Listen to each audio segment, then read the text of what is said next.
Hello, this is Wisdom Hunter. This is a video in the series on solo gaming for D&D RPG on Roll20. And this particular topic for today is going to be, what sheet do I use for a character sheet in Roll20? I use the shaped sheet, and you'll find that when you're setting up your game, you'll have to be able to choose from different sheets. I use the shaped sheet for many reasons, and I'm going to show you why. So, I have templates. You'll see over here, there's a Spellcaster template. So this is a Spellcaster template. So whenever I need to make a Spellcaster character, I use this template, fill it all out, and I've got a character. I also have a Martial PC template. Let's start with the Martial PC. It's simpler. So some of the things you'll see on here is very similar. You have the strength, dexterity, and everything over here to the sides the same. But if you look at the normal D&D character sheet on Roll20, you'll only get one inspiration. You can't get any more than that. But on this shape sheet, you can actually go over here in this cog wheel, click on that, and you'll be able to set all these other different options to get a different thing. So if you come down here, there's a box for multiple inspiration. I click on that because in my game I use luck points, and there's a maximum of 7 luck points. So it's like every time you roll a natural 20, you get 3 luck points. That's one of the benefits of rolling a natural 20. I can change the way critical rolls are done, the critical damage. I can show targets on AC attacks. So when I make an attack, I can actually click on the target and it will actually compare the AC to the roll, the attack roll. So that's basically it here. You get all these cool little options. So let's go back to the character sheet. Okay, so on here, one of the things I like to do is I like to add different types of skills. So as you look down this list, you'll see some that are new, like leadership, also willpower, concentration. These are things that I think characters can actually develop. You can actually develop better concentration by going through certain exercises. And I got some other ones in there. I like to throw in dreams, because I like to take the players through astral projections to where they're doing dream states and they're actually traveling through the astral world, seeing different things and picking up different information. So I like to have characters who are proficient in dreams. And some of the other ones I do are linguistics, monsters. I like some characters to have some proficiency in monsters so they can get some information on that and be able to use it. And then traditions and traps. Traditions is a good one because whenever they go into a different culture or a different town and they want to pick up information or they want to negotiate, they can learn traditions to understand who those people are and what they need to say in order to get things done. Okay, let me show you some of the other cool things that I like to do with this sheet. It's easy to get your weapons. You just go into the information page, do a search for your weapons, and just drag it right in, and it will drop in perfectly into your character sheet with all the correct attack bonuses and everything. You got down here the utilities. I like to do damage resist sometimes so that certain characters have damage resist to certain damages.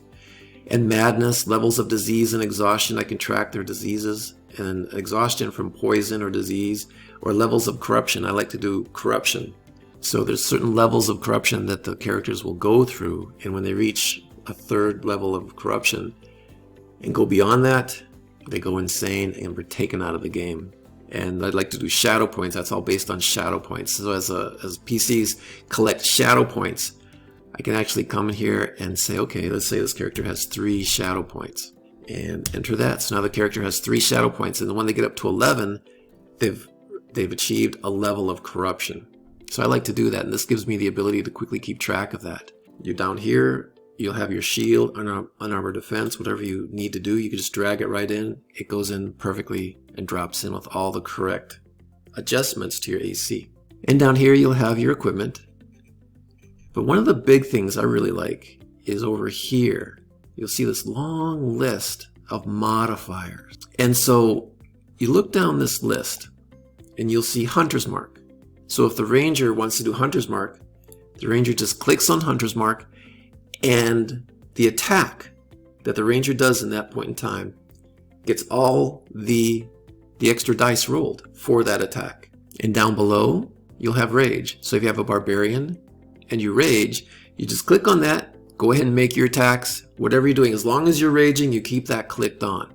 And it's the same thing for Hunter's Mark. As long as you have your Hunter's Mark marked on a target for whatever time you use, I use 10 minutes for a mark. You just leave that Hunter's Mark clicked on, and anytime you're going to take an attack on that target, Hunter's Mark is already added in. It's just automatic. And Danger Sense, Reckless Attack, if the Barbarian wants to do a Reckless Attack, just clicks on that, does the attack. And I have something called Full Force Melee Attack, so you get an extra bonus to the attack, but you get a level of exhaustion. Full Force Melee Attack is you get an extra bonus to your attack, and you also get critical damage. But if you don't make it, if you make the attack successfully or not, you still get a level of exhaustion. So Full Force Melee Attack is something fun to do once in a while. And a great weapon master, sneak attacks, fast reflexes, dodge reactions. If I need to adjust the AC, I can just quickly adjust the AC over here. And then I actually use 9 levels of exhaustion. Actually 10. 10th level of exhaustion would be death. But I use, here, let me show you. So as you come down here and you look at that first level of exhaustion, it's going to take any ability check you use, any ability check is going to have a -1. And any saving throw you use is going to have a -1. So that's what exhaustion 1 means. Let's go to exhaustion 2. Now in exhaustion 2, any attack you make is going to have a -1. And your AC is going to be -1. So as you go up in exhaustion, your ability checks, your AC, your attacks, and your saving throws are going to be progressively reduced as you go up in exhaustion. And then down below, if you become incapacitated or blinded or invisible, whatever, there's different levels in here. Like I have different levels for being hindered, scared, frightened, staggered, stunned, paralyzed, and they all have different levels of negative modifiers. So example, hindered is just you're going to get a -1 to an ability check, -1 to your attacks, and -1 to your saving throws. That's hindered. So if in any way you become hindered, and that's a judgment call, you just say, okay, I'm hindered, and that becomes a penalty to your rolls. And it continues on. And if you're grappled, you click on grappled, right?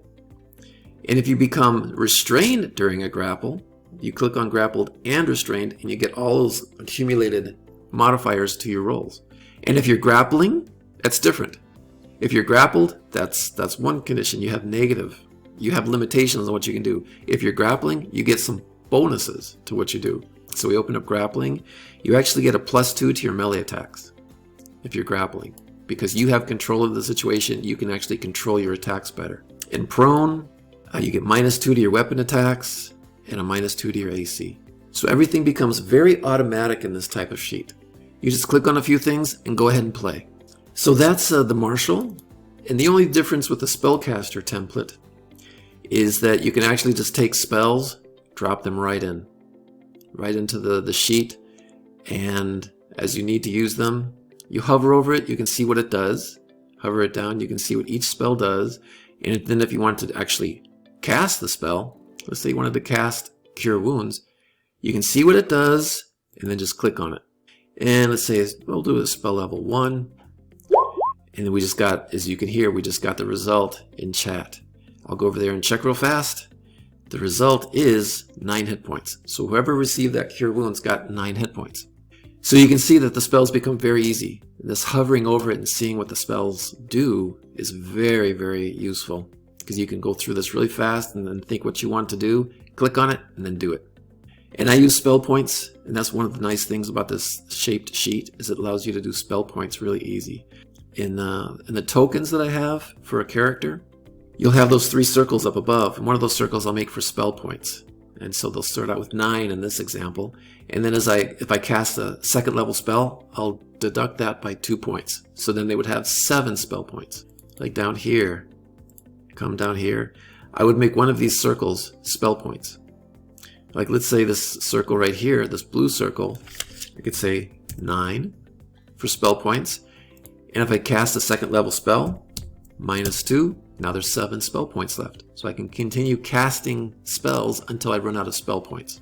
And that just makes it a lot easier on Roll20 to track what you're doing as far as spell casting. The shaped sheet is wonderful. I love it. I recommend it over the normal D&D 5e character sheet on Roll20. It just gives you so many more options. Well, it gives me the options I want. more inspiration points. I want up to 7 inspiration points. And each one of those inspiration points allows me to raise a roll by 1. And then I want extra skills. I want extra modifiers. I want things automatic. I want to just click on things and go with the game. So I love the shaped sheet. Okay, just wanted to point that out, show that up. And so this is Wisdom Hunter. This is another video in the series on solo gaming for D&D RPG on Roll20. And this topic has been the shaped sheet, the character sheet in Roll20. And remember, whoever enjoys the game the most wins.